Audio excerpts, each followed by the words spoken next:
Construire dans la beauté, ce n'est pas seulement lancer des produits, c'est aussi créer des expériences, éduquer, transmettre et parfois réinventer complètement la manière dont un marché consomme et comprend la beauté.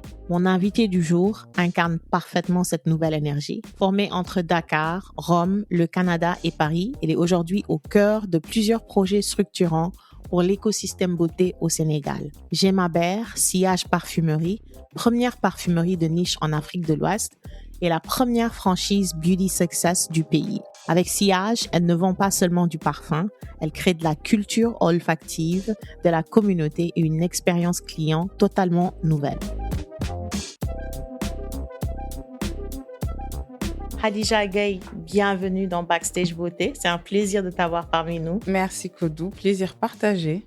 Merci beaucoup. Alors, tu évolues à la croisée de plusieurs univers, la beauté, le retail, l'expérience client et la parfumerie de niche. Mm-hmm. Comment tu définis aujourd'hui ta vision entrepreneuriale? Alors, aujourd'hui, moi, je dirais que c'est pas moi l'entrepreneur. L'entrepreneur, c'est ma mère. Mm-hmm. Et en fait, je continue ce voyage qu'elle a créé depuis des années parce que elle est dans l'entrepreneuriat depuis 1997. Et aujourd'hui, en fait, moi, je suis quelqu'un qui est trouvé tout un bagage, tout un système que je continue, que je prolonge, un bateau sur lequel elle a navigué pendant des années. Et aujourd'hui, je l'aide à avancer dans ce bateau-là, dans cette navigation-là. Et moi, je me considère pas comme entrepreneur. Parce qu'un entrepreneur, c'est quelqu'un qui, en fait, a beaucoup de struggle et qui vit beaucoup de choses seul. Mm-hmm. Et moi, je suis tellement encadrée par ma maman.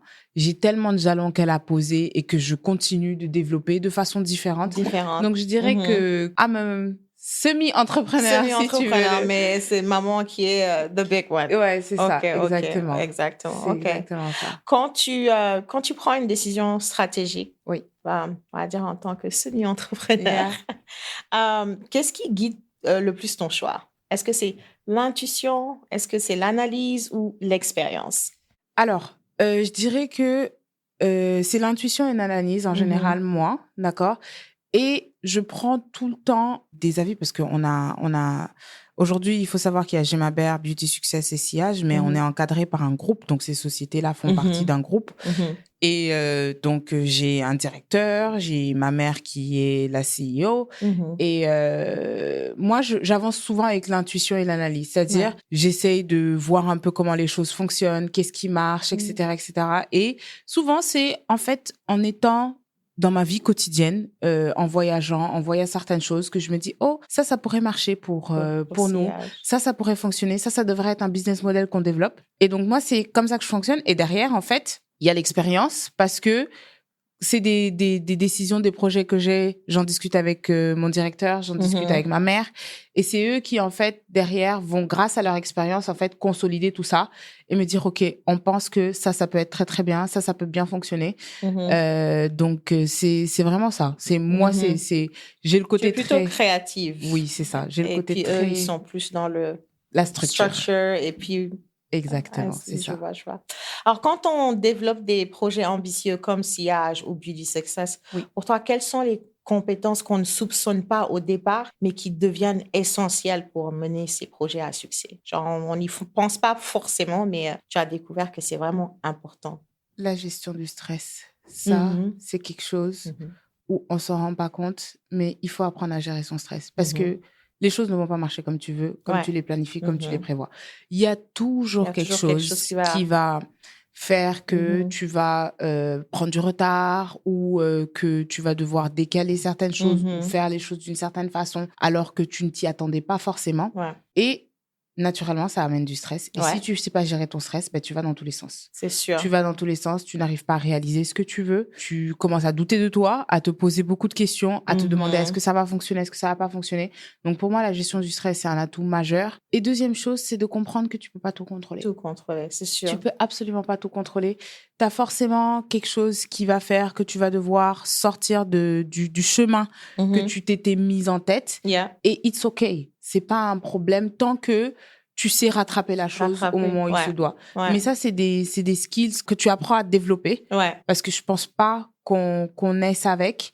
parce que faire face, la gestion des imprévus, c'est très, très difficile. C'est sûr. Donc, c'est des skills que tu apprends à développer et que te dire que de toutes les manières, voici mon objectif. Je garde en tête mon objectif and then, quel que soit le chemin, je vais y arriver. Je vais y arriver. Ouais. C'est pas toujours évident. Hein. Non. Enfin, moi, je sais que perso, des fois, j'ai tendance à laisser le stress me overtake. Et comme tu as dit tout à l'heure, moi, mon premier truc vers lequel je vais, c'est le doute. Ouais. Le doute Tu s'installe. commences à te poser des questions après, sur toi. On essaye de... C'est ça. En fait, c'est juste que il faut comprendre une chose, c'est que il y a ce que nous, on veut, il y a ce que Dieu a décidé pour nous. Absolument. Que tu le veuilles ou pas, aujourd'hui, si tu demandes à Dieu, écoute, c'est ça que je veux mettre en place, c'est ça que je veux faire, etc., c'est lui qui va décider comment les choses vont se mettre en place.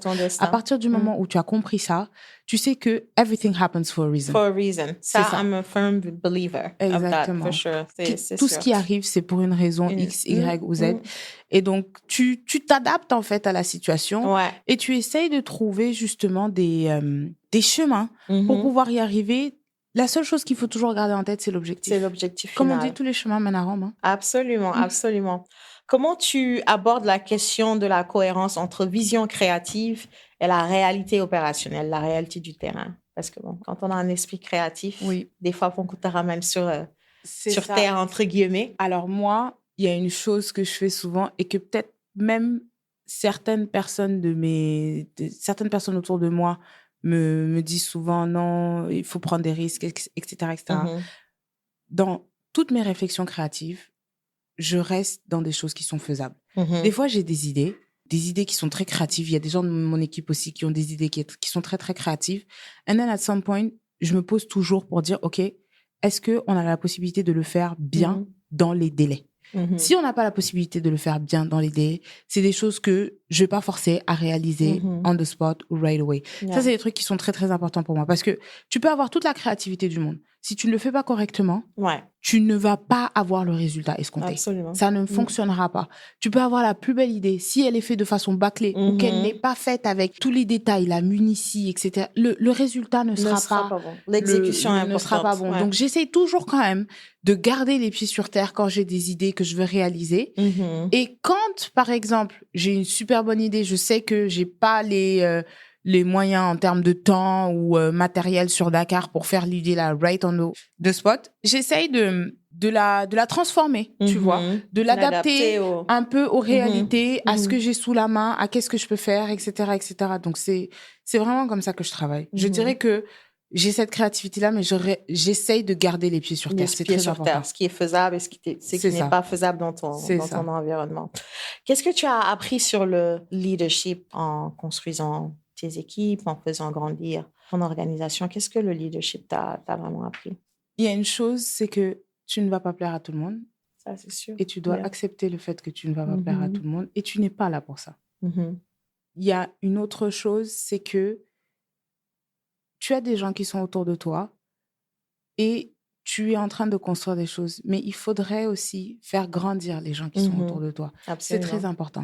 Aujourd'hui, si tu veux construire une équipe, que tu veux que cette équipe avance, tu veux qu'elle fonctionne, eh bien, c'est simple. C'est-à-dire, tu ne peux pas être la seule personne qui grandit à travers cette expérience-là.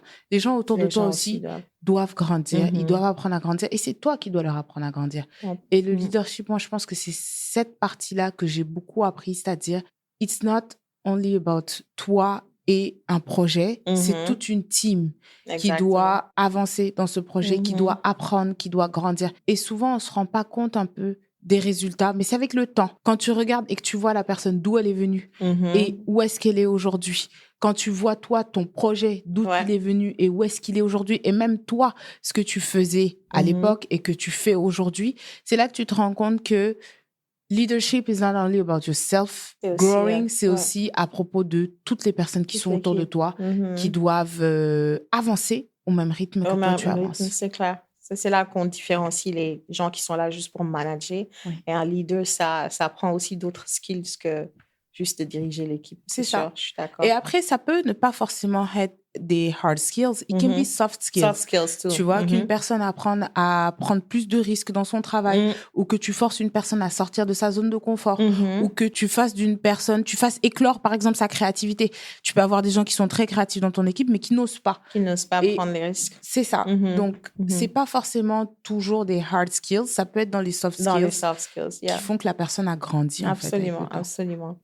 Alors, Sillage est la première parfumerie de niche en Afrique de l'Ouest. Comment est née cette idée? C'est une idée qui est née d'une passion que ma mère a, en fait. Ma mère est une passionnée de parfum depuis son plus jeune âge. Et ça a été les premières activités commerciales qu'elle a faites quand elle était à l'université à l'époque.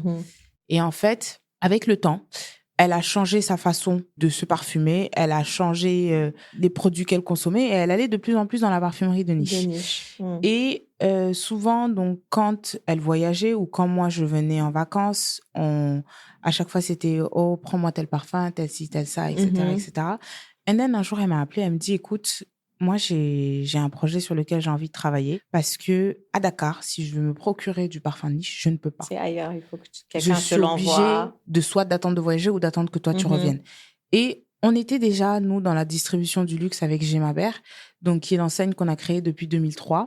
Et en fait, sur Gemaber, on faisait tout ce qui était horlogerie, bagagerie. On représente des maisons comme Chopard, Cartier. On fait de la bagagerie avec Tumi et Samsonite. Et on a aussi les accessoires avec Montblanc, Esté Dupont. On fait aussi Messica. Donc, on a pas mal de marques avec lesquelles on travaille. Et en fait, c'est une continuité parce que le parfum, c'est l'entrée de gamme dans le luxe. Dans le luxe, tu vois. Absolument. Et aujourd'hui, ma mère s'est dit, écoute, ça va être une continuité de ce que Gemaber fait déjà depuis des années. Et c'est là que, en fait, on a discuté et elle m'a parlé de ce projet. Elle m'a dit, au début, je te cache pas que je me suis dit, mais je n'avais pas de vision, en fait. Je comprenais pas. Tu n'avais pas la vision. Je me suis dit, qu'est-ce qu'elle veut faire? Comment est-ce qu'elle veut que les choses se fassent, etc., etc. Et c'est au fur et à mesure qu'elle m'expliquait. Dès qu'on a parlé du projet qu'elle m'a expliqué et tout, elle s'est lancée dedans. C'est elle qui a commencé Sillage Parfumerie. Elle s'est lancée dedans. Et moi, j'ai rejoint quelques temps après et j'ai commencé à l'aider dans le développement de Sillage. Mais c'est comme ça. C'est parti d'une conversation, en fait, pour répondre à un besoin qu'elle avait et qu'elle ne pouvait malheureusement pas satisfaire. Et aussi de sa passion. Exactement. Sure. OK. Qu'est-ce qui différencie, selon toi, une parfumerie classique d'une vraie parfumerie de niche? C'est la sélection des produits qu'on retrouve.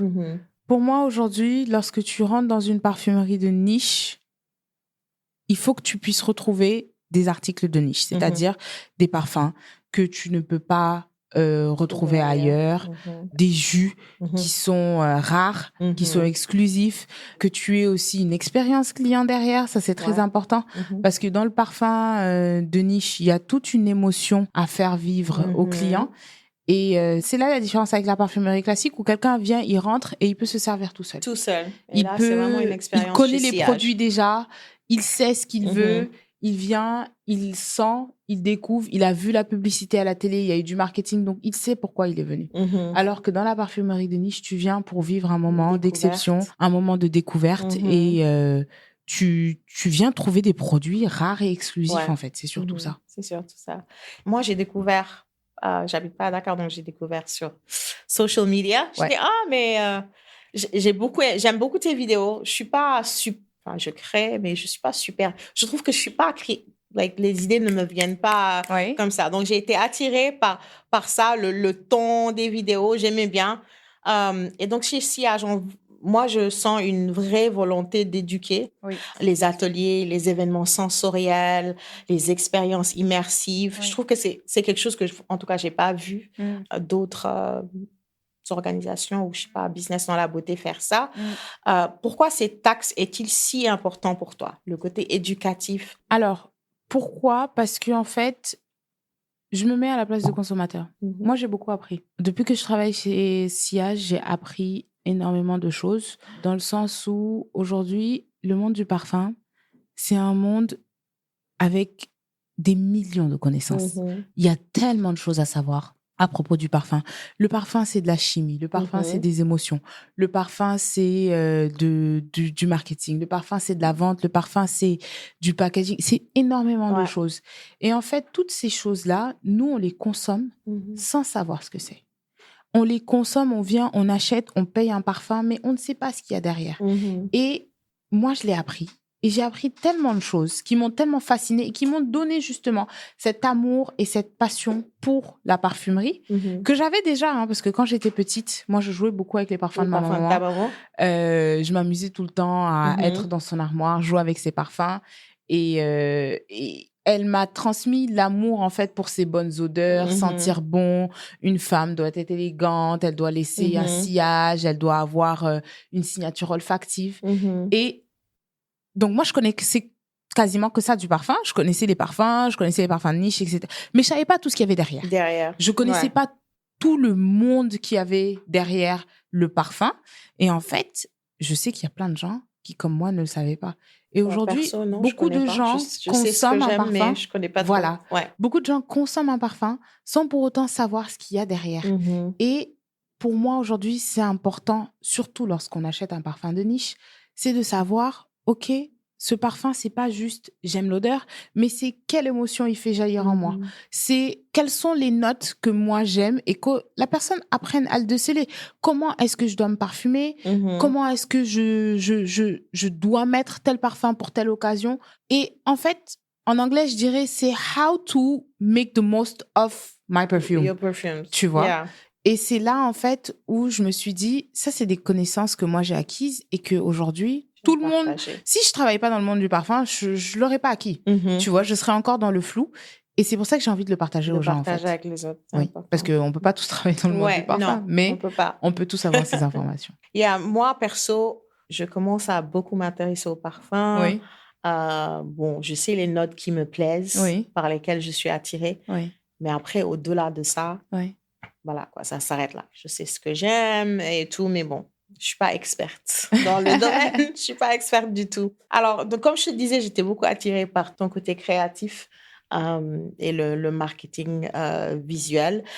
J'ai beaucoup aimé l'événement où les clients avaient les yeux bandés pour identifier des notes. Ça m'a beaucoup plu. Je trouvais que c'était creative. Ça paraît simple comme idée. Je dis, tiens, c'est pas tout le monde qui y pense. D'où te viennent tes idées? Et je vais même dire où, dans quelle situation tu as les meilleures idées. Certains, c'est dans le bain ou whatever. D'où ça te vient? Alors, en fait, moi, mes idées, elles me viennent souvent des discussions que j'ai avec certains de mes clients.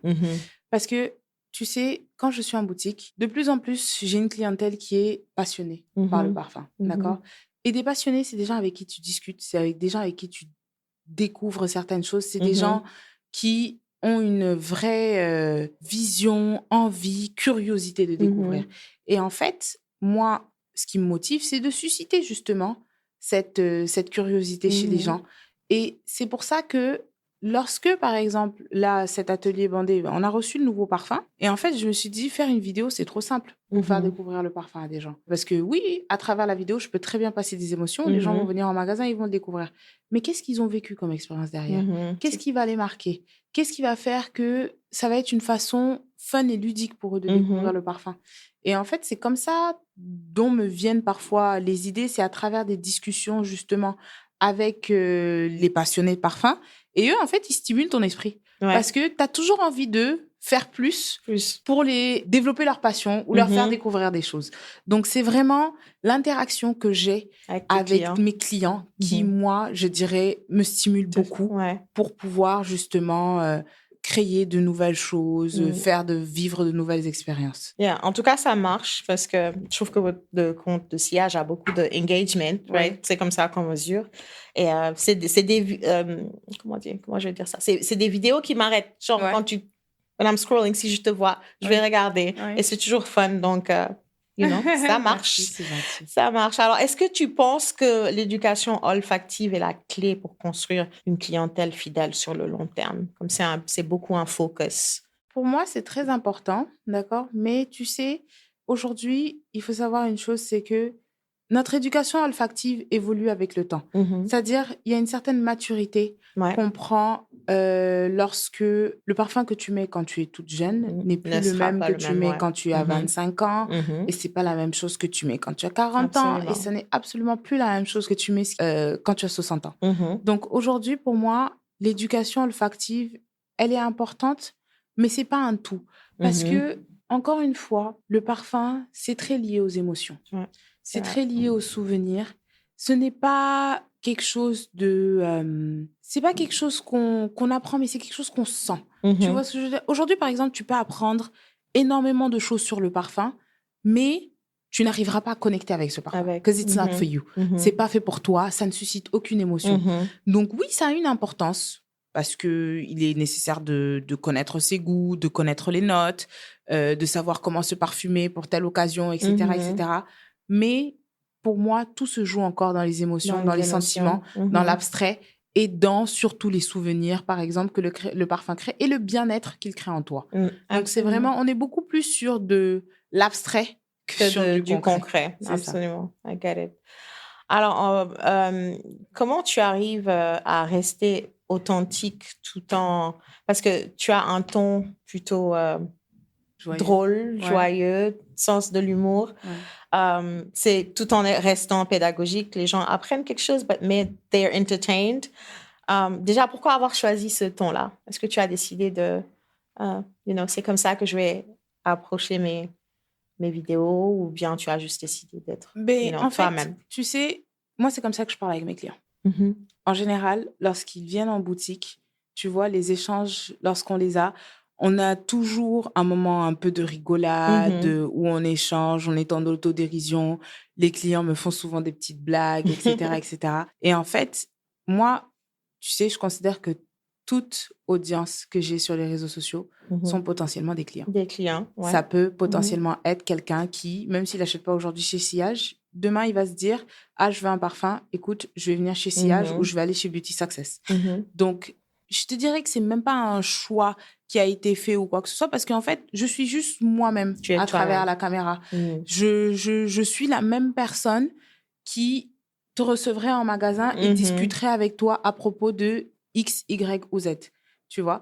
Après, bien évidemment, il y a des moments où tu as envie de changer un peu les choses pour capter la clientèle et pour qu'elle puisse mieux adhérer au message que tu veux passer. Et pour moi, c'est toujours en le faisant de façon la plus relaxe naturelle possible. Ouais, le secret, c'est de rester soi-même. C'est ça, et exactement. pas trop stressé là-dessus. Yeah. Avec mes amis, moi, je suis quelqu'un de très ouvert. On rigole beaucoup, on se taquine beaucoup.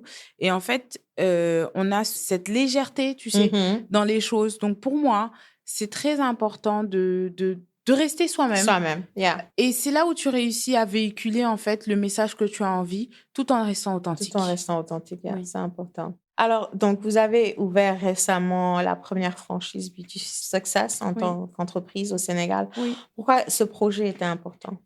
Alors, pourquoi? Parce qu'en fait, aujourd'hui, il fallait qu'on réponde à un besoin de nos consommateurs. J'avais beaucoup de clients à Sillage qui venaient et qui nous disaient « Écoutez, on est à la recherche de tel parfum. Je suis à la recherche de produits de soins. Quand est-ce que vous faites du maquillage, etc. etc. » Parce qu'il faut savoir une chose, c'est que lorsque tu vas à l'extérieur, en général, le parfum est souvent associé au maquillage et aux soins. C'est dans le même environnement, c'est dans le même univers. Dans la parfumerie de niche, malheureusement, tu ne peux pas. J'ai certaines marques que je ne pouvais pas avoir chez Sillage. À cause du price point et puis la perception aussi, c'est pas une question de price point ou de perception, mais c'est plus une question d'environnement. Tu sais, lorsque tu es dans un environnement de niche, encore une fois, il y a une expérience client à faire vivre. Il y a une certaine curation des produits à avoir. Tu peux pas avoir tout et n'importe quoi en même temps. Et même les marques, leur positionnement ne leur permettent pas de se mettre dans certains environnements. Et donc, ce qui fait qu'aujourd'hui, il fallait créer un univers dans lequel tu peux répondre aux besoins de la clientèle tout en restant fidèle à ce que tu fais d'habitude, qui est la parfumerie. Et Beauty Success, dis-toi que, encore une fois, c'est une idée de ma mère. Ça, c'est une idée, c'est un projet de ma mère, c'est un projet sur lequel c'est elle qui m'a poussée à justement aller faire ce projet-là.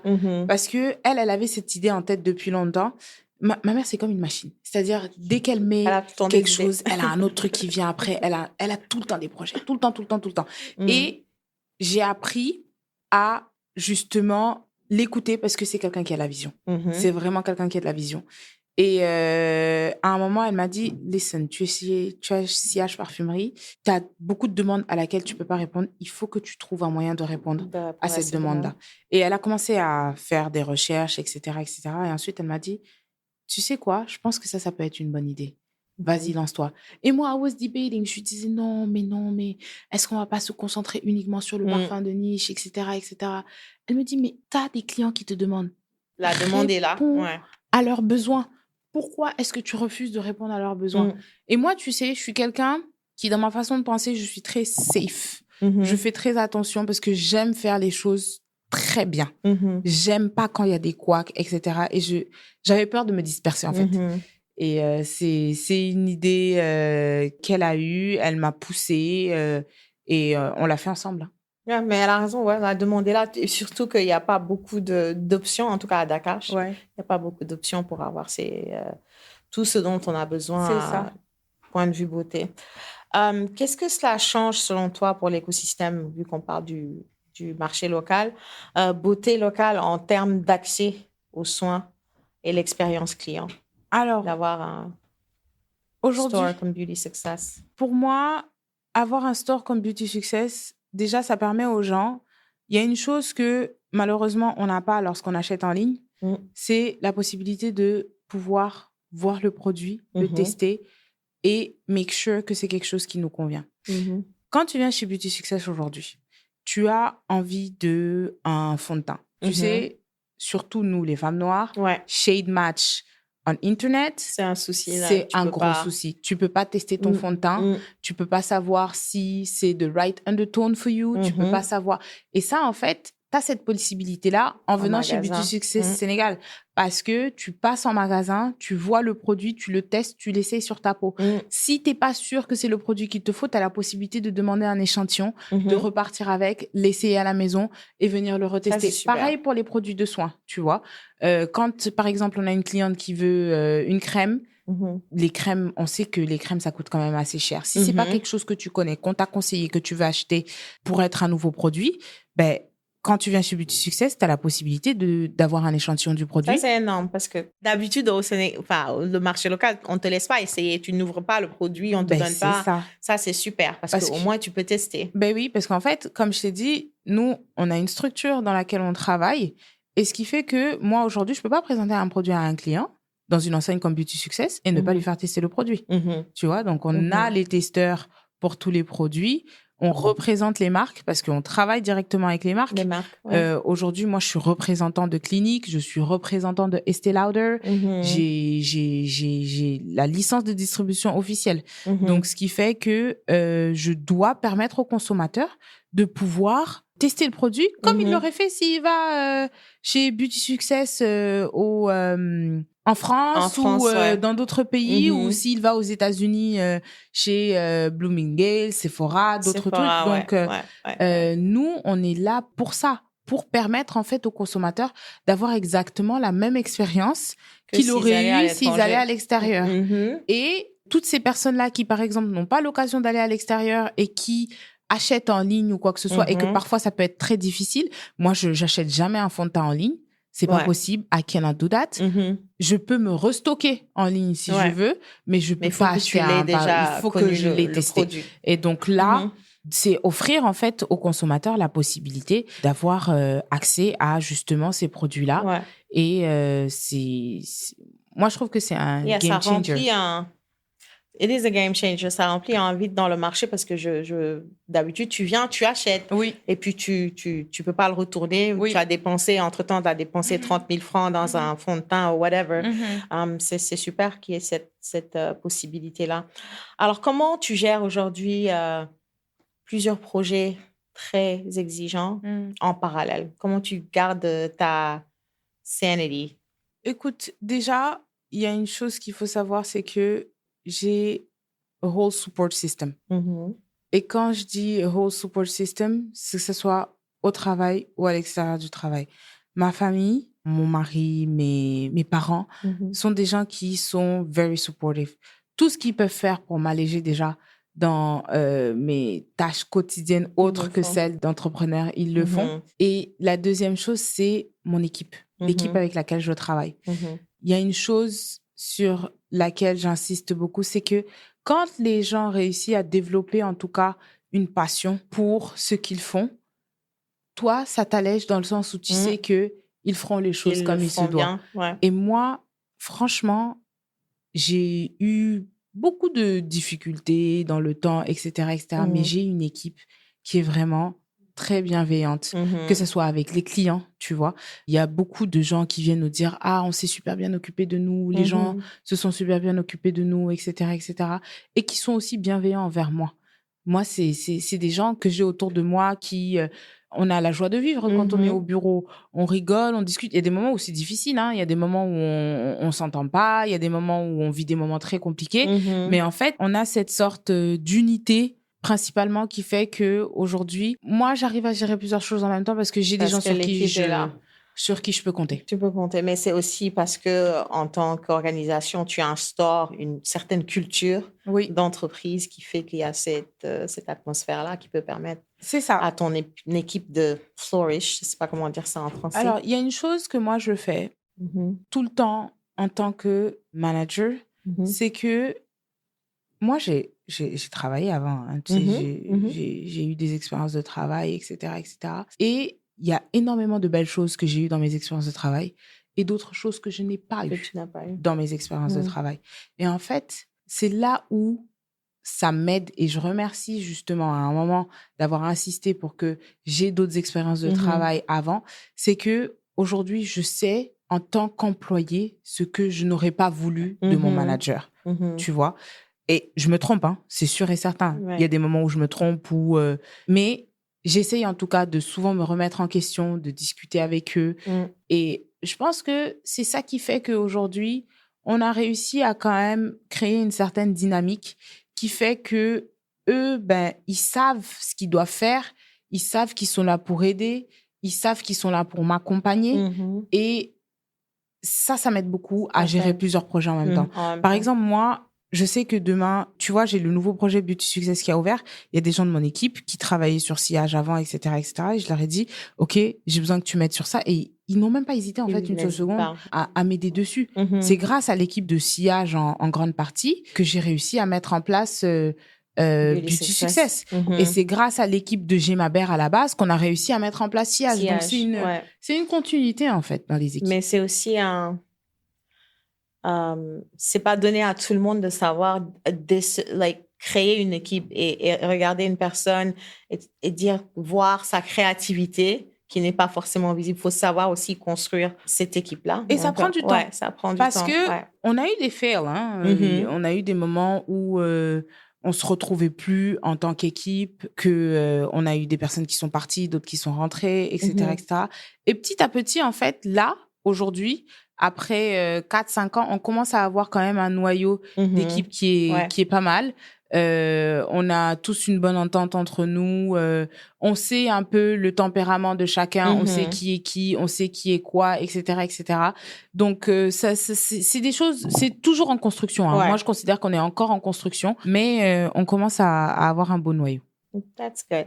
Et qu'est-ce qui te motive le plus dans ce que tu construis actuellement? C'est quoi ton main point qui te drive, toi? Déjà, la première des choses, c'est la satisfaction client. La satisfaction client, pour moi, tu sais, s'il y a une chose dont j'ai horreur, c'est qu'un client soit frustré ou qu'on ne puisse pas répondre à sa demande. Ça, c'est quelque chose qui me frustre au plus haut point. Pour moi, le client, il doit, lorsqu'il rentre chez Gemabert, chez Sillage ou chez Beauty Success, ressortir avec le sourire aux lèvres et être satisfait de ce qu'il a eu comme service et de ce qu'il a eu comme produit aussi. C'est très important. Parce qu'il n'y a pas que le service derrière, mais il y a aussi le produit que tu achètes parce que tu dépenses ton argent. Donc, il y a sur le service, mais sur la qualité du produit qu'on offre. Et je pense que ça, par exemple, c'est une des choses qui me motive le plus. C'est de pouvoir satisfaire les clients. Que les clients repartent avec une très belle image, une très belle expérience. Et en fait, ça te pousse toujours à vouloir faire mieux, à vouloir leur offrir mieux, à vouloir à ce que les fidéliser, qu'ils reviennent. Donc ça, c'est très satisfaisant. Ouais. Et on s'en souvient quand tu vas dans un magasin et qu'on te traite bien et que tu as eu un bon vibe avec les gens, tu reviendras, tu vas en parler autour de toi. Donc, Exactement. c'est très important. Alors, comment tu vois évoluer la parfumerie et la beauté au Sénégal et puis, bon, pourquoi pas dans l'Afrique en général? Je pense que le marché va grandir avec le temps. Aujourd'hui, on a encore beaucoup de gens qui consomment à l'extérieur. Mhm. Mais la mise en place de justement ces différentes structures-là, petit à petit, les gens vont commencer à comprendre que tu peux avoir un bon service, un bon produit, à un prix fair, surtout, sur le marché local. Et ça, c'est ce pourquoi on se bat tous les jours. Mhm. C'est-à-dire offrir aux clients l'authenticité du produit, Surtout. le Ouais. service Mhm. et qu'il est à un prix fair. Moi, je pense que c'est souvent le prix qui fait que les gens... Enfin, je peux peut-être me tromper, mais je sais que dans mon cas, c'était souvent le prix qui faisait que tu l'achetais ailleurs parce que c'est des gens qui l'achètent au prix, normal, MSRP, et puis qui te...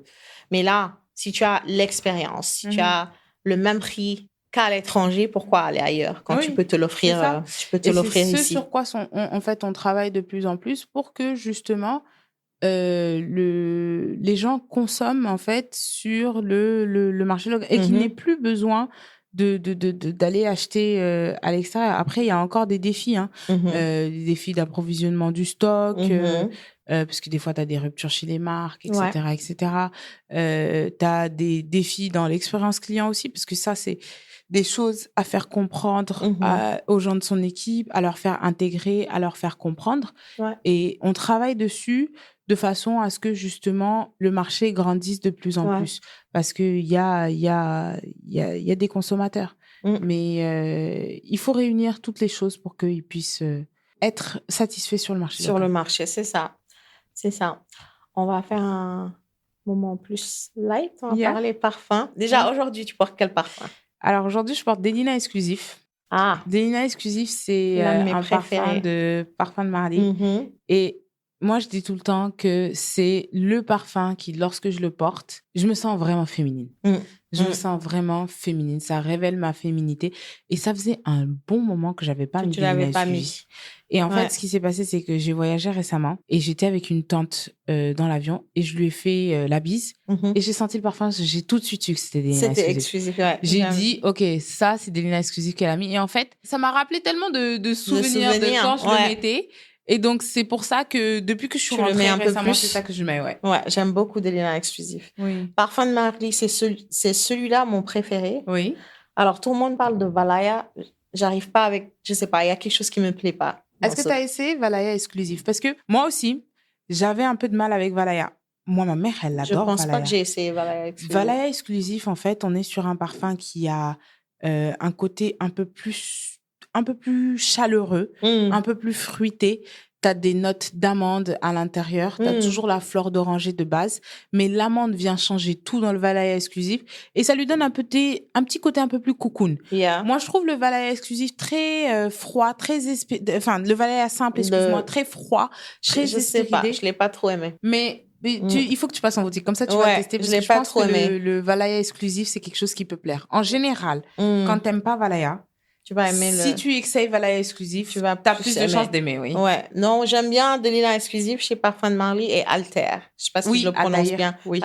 Voilà, c'est mes préférés dans la marque. Alors, tu es plutôt parfum signature ou tu changes selon ton mood? Alors, la dernière fois, je faisais une vidéo sur ça en plus. De par mon travail, je suis contrainte de ne plus avoir de parfum signature. J'en ai quelques que je porte tout le temps et que je mettrai tout le temps. Delina Exclusif en fait partie. Alexandria 2, c'est un parfum que je mets beaucoup. Je porte beaucoup aussi la Maison Nishan, le Tuberosa. Je mets beaucoup ce parfum. Je porte aussi du Initio. Je mets Atomic Rose. Donc ça, c'est des parfums qui sont vraiment signatures que j'ai dans ma collection, que je rachèterai tout le temps, que je mettrai à certaines occasions. Maintenant, moi, pour pouvoir parler d'un parfum, il faut que je l'essaye.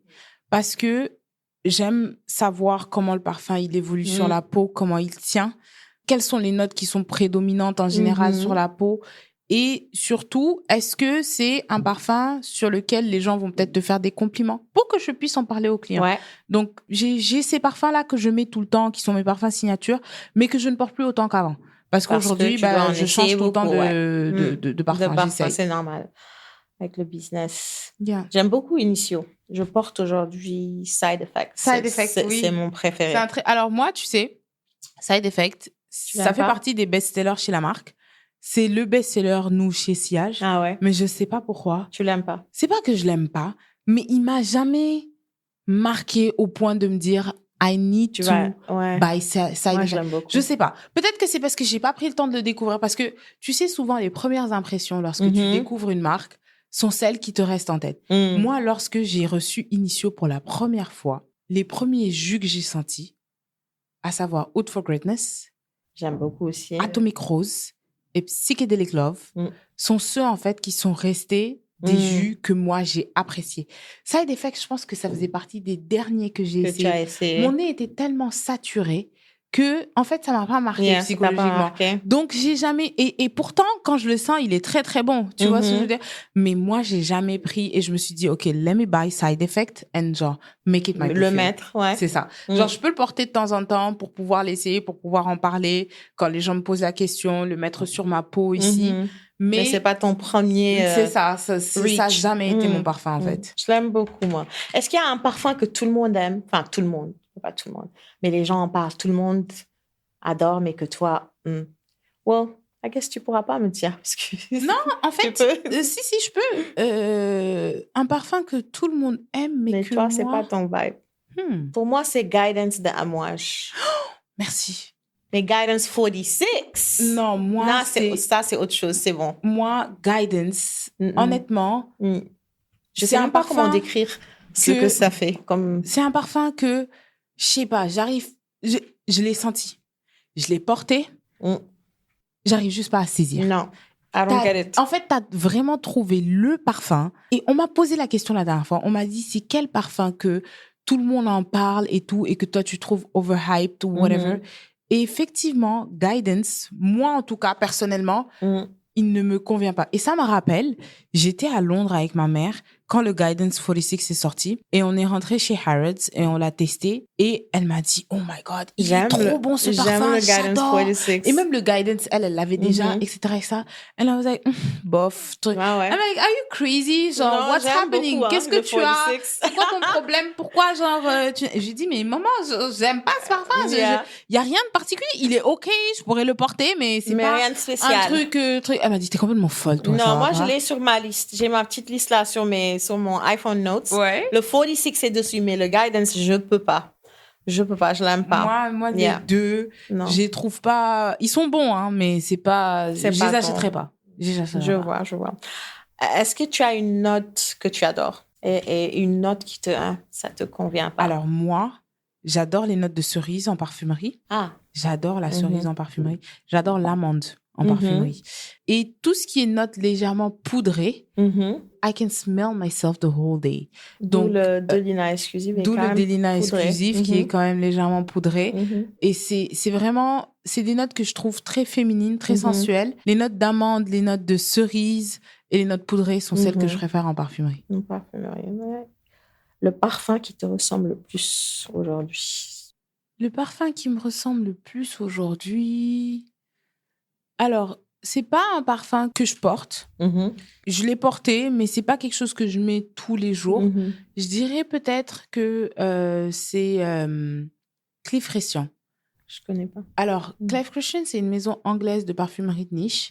Et en fait, il y a un parfum qui s'appelle le X féminin. C'est un parfum qui est très controversé parce que il a des notes boisées en fond et tu as des notes légèrement sucrées, fruitées. Donc, tu as de la pêche, tu as de la poire. Et tu as de la fleur de frésia en note de tête, en ouverture. Et en fait, c'est un parfum qui est très, très pétillant, mais qui a un côté aussi très terre-à-terre. Et moi, je trouve que cette balance entre, justement, ces deux types de notes. Oui, ces deux types de notes, c'est quelque chose qui me ressemble beaucoup. parce que c'est quelque chose que justement qui évolue avec le temps. Et je considère que c'est quelque chose qui me ressemble beaucoup. J'aime beaucoup ce parfum. Interesting. Alors, one last one. Est-ce qu'il y a un parfum que si tu dois associer un parfum à Dakar? Alors, forcément, ça serait un parfum solaire. Un parfum avec des notes marines, je dirais. Notes marines, notes de sel. Parce que tu sais, aujourd'hui, quand tu associes un parfum à une ville, c'est par rapport aux odeurs, justement, que te rappelle cette ville. Malheureusement, à Dakar, on n'a pas de parc, on n'a pas de trucs. Ça ne peut pas être un parfum forcément espéridé. Mais tout ce qui te rappelle, justement, l'odeur du sable chaud, l'océan de l'océan, du soleil.